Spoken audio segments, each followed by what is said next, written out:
ہمارے صوفیاء کہتے ہیں آپ کو پتہ ہے کہ 18,000 سال کا سفر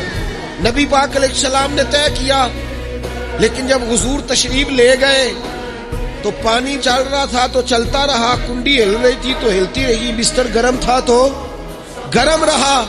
اور کائنات ساری کی ساری رک بھلا کیوں گئی؟ وہ کہتے اس لیے کہ نبی پاک جان ہے اس کائنات کی، اور جب جان نکل گئی تو دنیا کا نظام رک گیا، اور جب جان اور روح واپس آئی تو پھر نظام دوبارہ سے چلنے لگا۔ اعلیٰ حضرت فاضل بریلوی کہتے ہیں جان ہے وہ جہان کی، اور اگلی بات اس سے بھی نرالی ہے، کہتے ہیں جان ہے وہ، آج جہان ہے نا، اس کا مطلب ہے جان بھی ہے، تو زندہ ہے واللہ تو زندہ ہے، کہتے ہیں جان ہے وہ جہان کی، اور جان ہے تو جہان ہے، اگر جان ہے تو جہان ہے، کروں تیرے نام پہ جان فدا، نام بس ایک جان دو جہاں فدا،